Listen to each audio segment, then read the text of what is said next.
with Ali, but when they fight each other, the middle's better for Abu Hurairah. So here you find the third theory. And the fourth theory was what? Kohlberg, who said that morality is in 3 stages. Kohlberg said morality is in 3 stages. The first stage is called the pre-conventional.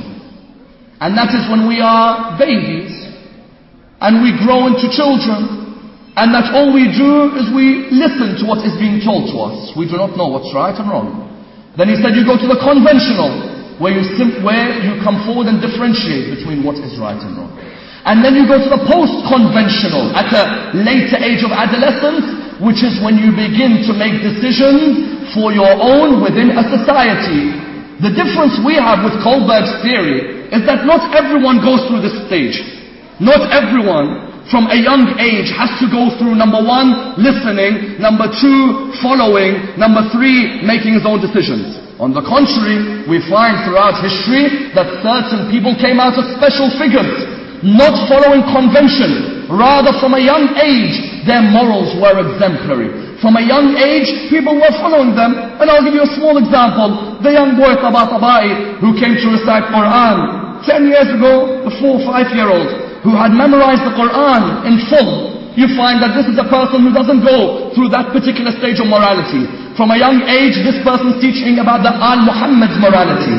You find, for example, there are other figures in history who from a young age shun apart from those around them. Therefore, with all these theories, Islam recognized that yes, they have a point that needs to be understood. But what was the difference with the Islamic theory? Islam said that with all these theories, morality is relative. Whereas in the school of Ahl al-Bayt, morality is the same and always stemming from Allah and the Sunnah of Muhammad and Al-Muhammad. What do we mean when we say morality is relative? Knowledge and what you gain is relative. The wisdom you gain is relative.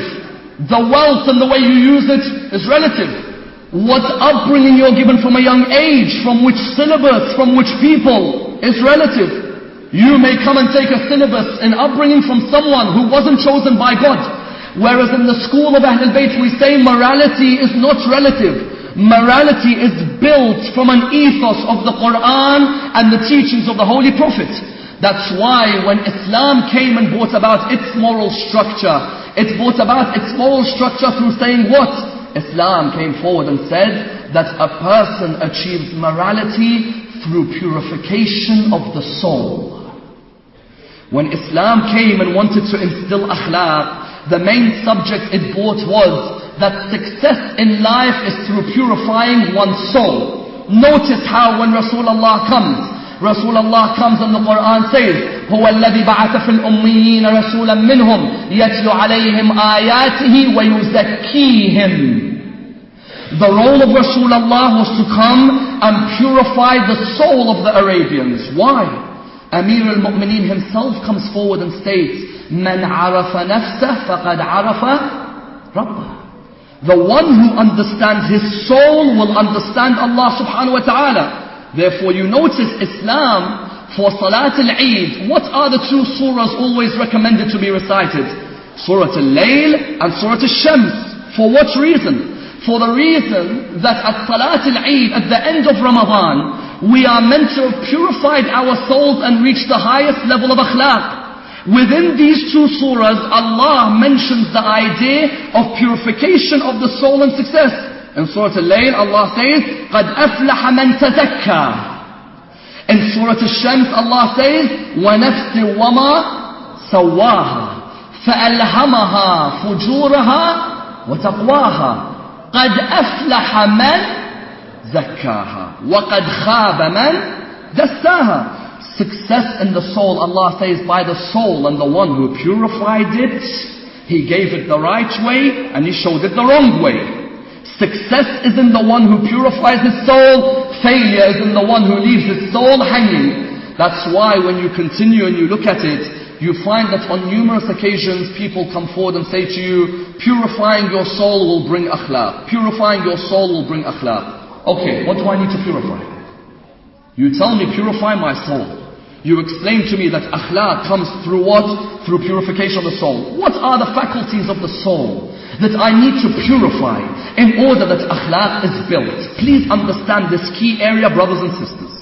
When you look at the human soul, in Islam it's stated that the 4 faculties of the soul, if the human being finds balance in them in his life, morality is achieved in a community. What were these 4 faculties? Number 1, al-quwwa al-aqliyah, the power of reasoning. Number 2, al-quwwa al-wahmiyah, the power of imagination. Number 3, al-quwwa al-shahwiyah, the power of desire. Number 4, al-quwwa al-ghadbiyah, the power of anger. When Islam came to bring morals to a community, it came by stating the following: that when you want to purify your soul, purifying your soul means that there are times when your anger wants to overcome your reason. There are times when your imagination wants to overcome your reason. There are times when your desires want to overcome your reason. But that success comes when your reason can overtake your anger. Or when your reason can overtake your desire. Or when your reason can overtake your imagination. I'll give you an example. You're walking in the road here in Mayfair. All of a sudden, someone hurls some abuse at you. Your soul, the faculty of anger, is telling you, don't let them do that to you. Do they know who you are? Who do they think they are speaking like that to me? Your power of reason is telling you, no, hold back. In the school of Ahlul Bayt, we remain patient at moments like this. The power of desire, when you go to certain parts of central London, you find certain things in front of you. The desire is telling you, come on, no one's looking, mum's at home, your friends aren't here, no one will come and travel here. But the power of reason tells you, your Lord watches you everywhere. To the extent that Zayn al-Abidin was asked, where can we sin? He replied, sin in the place where God cannot see you. So your power of your reason would overtake it. Your power, for example, of imagination would come forward and say to you, when you walk into this place, I'm better than everyone. No one's greater than me here. I studied at this place and I went to this place and everyone knows me. Yet the power of reason tells you, hey, calm down. You came from a drop of semen and you leave as a piece of dust. You don't know when you came, nor do you know when you are going. So why do you walk around like you know everything? You see here, what happens is that the soul is constantly finding balance between reason, anger, imagination and desire. When Rasulullah came, he gave examples of how when a person attacks you, your reason, if it can overcome your anger, you can become higher than the angels. The angels have no emotion. Therefore, when you are able to overcome this, you become higher than the angels. Whereas if your anger or your desire or your imagination overtakes your reason, you'll become lower than the animals.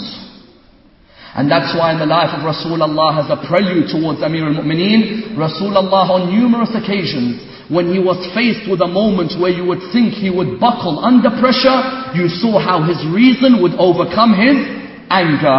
As an example, one person once comes, sees Rasulullah on his way to Medina. When he sees Rasulullah on his way to Medina, Rasulullah sees a camel which the person owns. Rasulullah comes to the person, he says, excuse me, do you mind if we agree a deal for this camel? The person says, no problem. Rasulullah agrees the price for the camel, and then the person says to him that in Medina we'll meet and I'll give you the camel. Listen to what happens. Rasulullah gets to Medina. The person is in Medina. Rasulullah sees the person. He says, here's your money, can I have the camel? The person replies, which camel? Rasulullah said, you know, the deal we agreed. I can't remember any deal. You see, that person was given a higher price in Medina. So he said, I can't remember any deal. Rasulullah at this moment, his anger was telling him, what do you mean you don't agree a deal? I was the one who agreed with you. I was the one who put, and we shook hands over it. Whereas his reason was telling him, oh Muhammad, remain patient and show why you are the Prophet of God on earth. His imagination could have told him, oh Muhammad, you are the greatest creation. His reason was telling him, but you are representing God on earth. And therefore what happened was, many of the companions surrounded. Listen to the patience of Rasulullah. Listen to the akhlaq, how it's built within the purification of the soul. Many of the companions surrounded him. And many people surrounded. The people came and they said, what's the problem? Rasulullah replied that I saw this man on my way to Medina. I agreed the price for the camel. Now we have come here. He says he hasn't heard of any such thing. Do you know what the companion said to Rasulullah?